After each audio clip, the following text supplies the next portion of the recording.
Je pense que tu me croiras sur parole si je te dis que vivre dans les grandes villes est très compliqué pour les hypersensibles. Dans cet épisode, je vais t'expliquer pourquoi et surtout comment faire pour avoir une vie plus paisible. Je vais commencer par Paris. Il y a quelques années, tu m'aurais parlé de Paris, j'aurais peut-être dit que c'était une ville remplie de cons, remplie de personnes qui sont malheureuses, tristes et qui sont désagréables. Aujourd'hui, je le vois d'une manière totalement différente. Dans un premier temps, je vais te dire pourquoi. Pour les personnes sensibles, c'est difficile de vivre à Paris et dans les autres grandes villes. Et dans un deuxième temps, je vais te proposer des conseils pour mieux vivre et t'adapter à cette vie qui peut paraître contre nature, car très loin de la nature et de la verdure.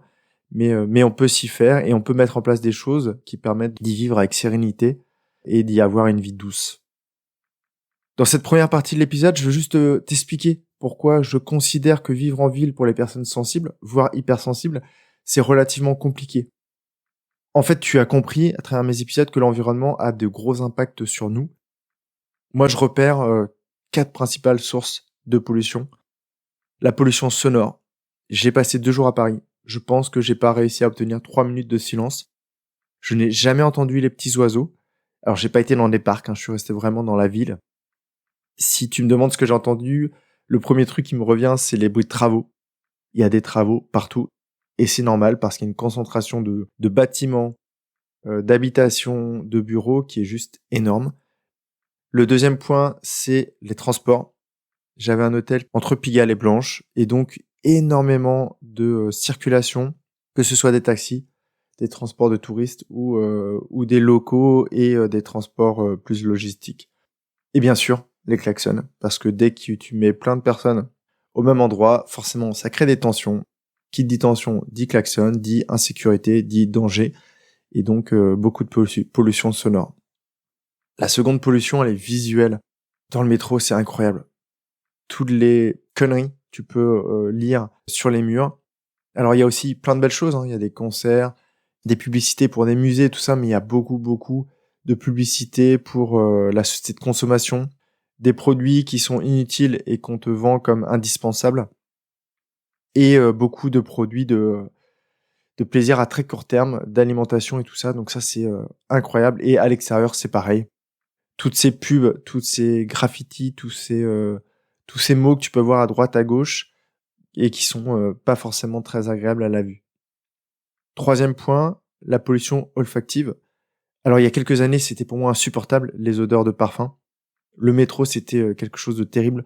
Aujourd'hui, j'ai aucune difficulté, mais c'est vrai que dans le métro, de se retrouver face à une personne qui a un certain âge et qui vit dans les beaux quartiers, qui sent le Chanel numéro 5 et coincé à côté de la personne qui a pas du tout la même situation, qui sent pas d'une manière très très agréable, c'est relativement compliqué.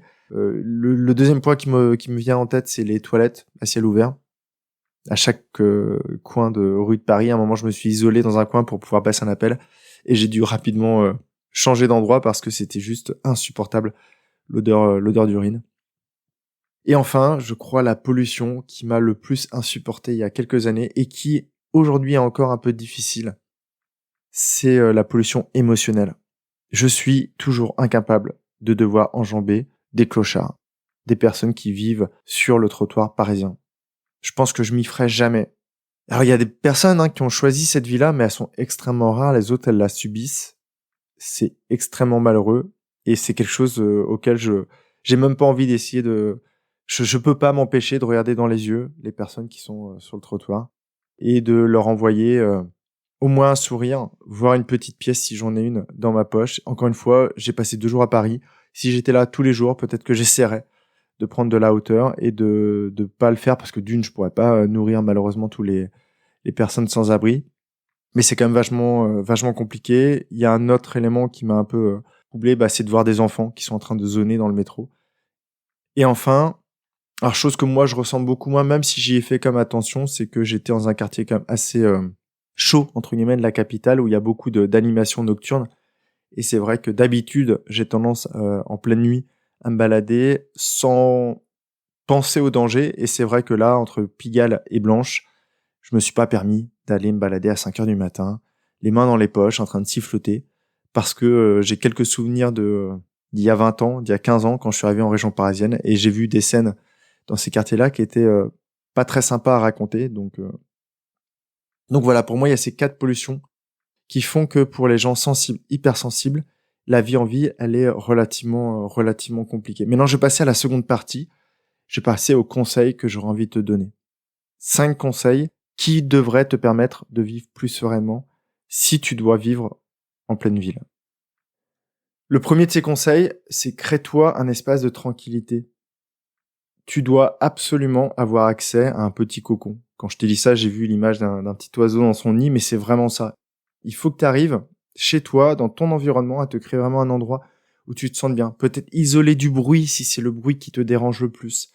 Dans un endroit, il faut vraiment que ton appartement, qu'il soit tout petit comme un studio ou plutôt grand, que tu aies un environnement où quand tu rentres, tu as l'impression de trouver la tranquillité et que tu te sens bien. Si jamais c'est pas le cas, parce que t'as pas les moyens, que ton environnement est trop petit, que tu peux pas le meubler, une idée, c'est juste de créer cet espace de tranquillité dans ton cerveau, en repensant peut-être à un endroit où tu te sens super bien. Et à chaque fois que tu rentres, par exemple de la ville, que tu rentres chez toi, tu fermes les yeux et tu retournes dans cet endroit. Et t'y passes 5, 10, 15 minutes pour retrouver de l'énergie et revenir dans la vraie vie, la vie physique. Le deuxième conseil, c'est connecte-toi dès que tu peux à la vraie nature.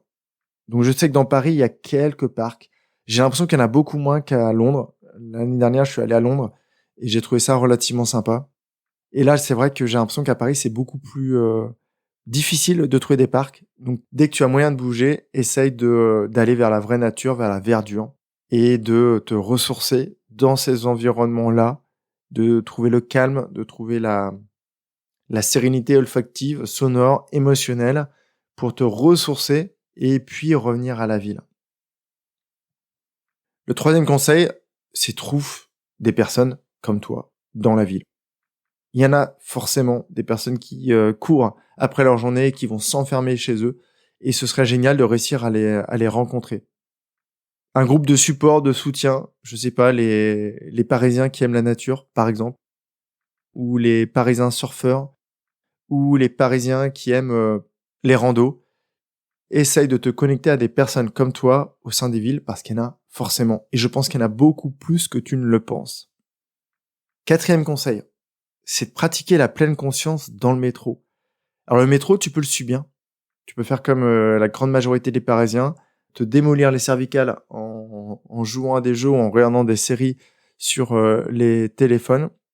Ou alors, tu peux décider de réagir un peu comme moi, ce que j'ai fait, à savoir, je me suis amusé à balayer un peu le visage des personnes.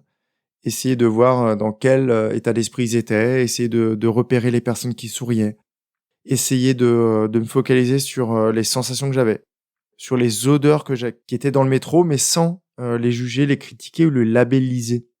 Sans me dire, ah, c'est du Chanel numéro 5, je déteste, ou sans me dire, ah, cette personne n'a pas pu malheureusement se laver ce matin ou a des problèmes d'hygiène. Juste en essayant d'accrocher comme ça des odeurs, des bruits, plein de choses comme ça qui te permettent de rester dans le moment et de pas t'envoler ou de pas avoir des pensées négatives ou de pas avoir peur ou de vraiment des choses qui te permettent de mieux vivre le moment. Et enfin, le conseil. Et ça, je peux le faire avec beaucoup plus de facilité parce qu'aujourd'hui, je ne suis plus un Parisien, je ne suis plus un citadin. C'est que je redécouvre Paris, les villes, les endroits où je vais comme un touriste. C'est-à-dire que je retrouve la curiosité d'un enfant et je lève la tête.